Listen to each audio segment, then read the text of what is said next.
Então, turminha, outra coisa que eu queria lembrar com vocês, até porque eu acho que está fazendo um pouquinho de falta na hora que vocês vão fazer as redações, é a questão da separação de sílabas, tá? Porque tem muito aluno ainda que está escrevendo lá a sua frase, né? Está produzindo seu texto direitinho. Aí, quando termina a frase, o aluno para a palavra onde parou e passa para a linha de baixo. Mas eu já falei com vocês que não é assim que se faz. A gente não pode simplesmente parar de escrever porque acabou a linha e continuar embaixo, né? Para isso a gente aprende a separar sílabas também. Por quê? Se você está vendo que a tua linha não vai ser suficiente para a palavra que você quer escrever, você tem que parar e ver como você vai separar essa palavra, tá? Porque tem uma regra, né? Para isso a gente aprende a separação de sílabas, justamente porque pedaços de sílabas, né, não podem ser separados de qualquer maneira. Então, por exemplo, se você chega numa palavra que tem um NH no final, você não pode botar o N aqui em cima e continuar com o H aqui embaixo, né? Então, isso é uma coisa que ainda estou vendo acontecer um pouquinho nas redações, então vamos relembrar a questão da separação silábica, que é bem facilzinha. E quando nós vimos isso, eu falei com vocês o seguinte, tá? Quando vocês forem separar a sílaba de uma palavra, use o recurso da palminha que nem eu ensinei para vocês, tá? Claro que num dia de prova e num dia de teste, não é para todo mundo sair batendo palma na sala de aula para, né, fazer aquele show, ficar todo mundo como se estivesse no estádio de futebol, não é isso. Mas para você entender, no início, para você entender como é que faz, a palma ajuda. Então, por exemplo, se eu estou aqui com a palavra estudante, né? Eu estou aqui com a palavra estudante. Então, você vai lá, né, a palavra, e você vai bater estudante. Estudante. O mesmo número de palmas que você bateu é a forma como você vai separar. Estudante. Tá? Então, o que acontece? Separou direitinho.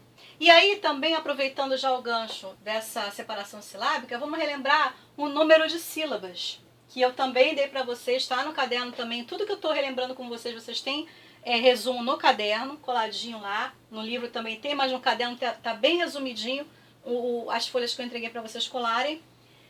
Nesse caso aqui, olha só, 1, 2, 3, 4. Essa palavra tem 4 sílabas.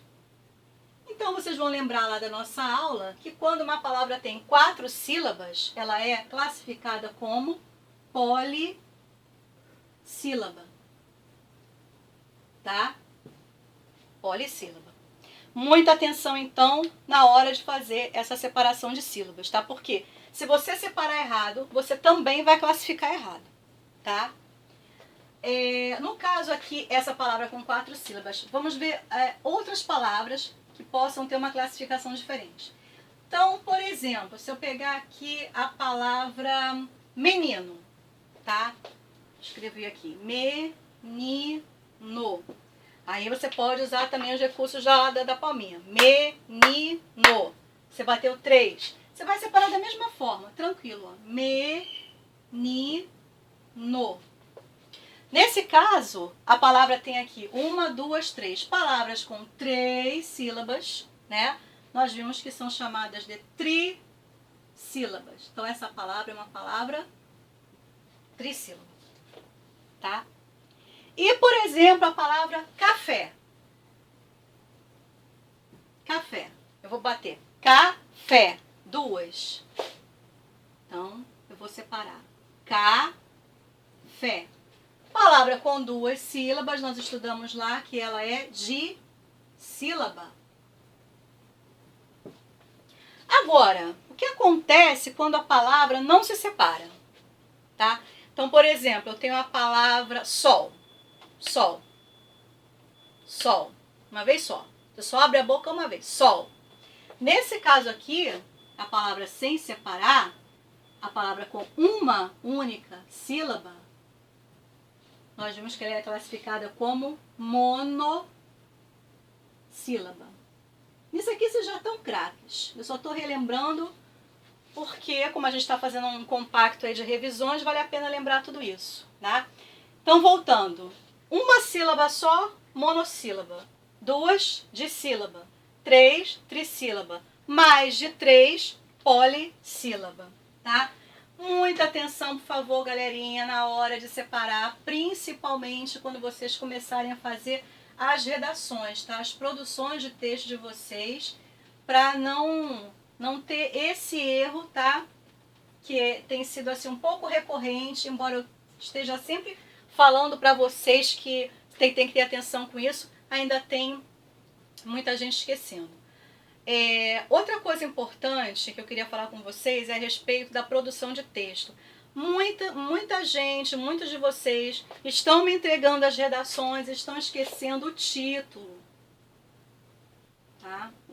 Até porque eu falo lá, né, gente, coloca um título, dou um tema, ou você escolhe um tema livre, bota um título. Outra coisa também que tem muita gente esquecendo, e isso aí já está assim há bastante tempo, embora eu esteja sempre lembrando, é o parágrafo. Você tá com a sua linhazinha aqui, você vai começar a escrever, lembra? Texto a gente vai começar com ponto parágrafo, então você vai dar uma entradinha para a linha, tá? Para começar a escrever. Então, por exemplo, quando eu fui, sei lá para onde, sei lá quando, para algum lugar, mas eu tenho que começar do parágrafo, tá certo? Eu vou, com o tempo e com as outras aulas, dar mais dicas, tá? Mas por enquanto fica aqui importante, 2 dicas importantes na redação, que é o título, que quando eu peço, estou sempre lembrando que tem que pôr um título, e a questão também do ponto parágrafo. Fora isso, vamos ter também um pouquinho de atenção com a letra, tá? Porque assim, às vezes, fica difícil para a professora entender, né, o que está escrito. Então, muitos alunos não têm feito uma coisa que eu peço sempre, tá? Eu fico reparando isso quando me entrega as redações, eu fico observando que ele não faz.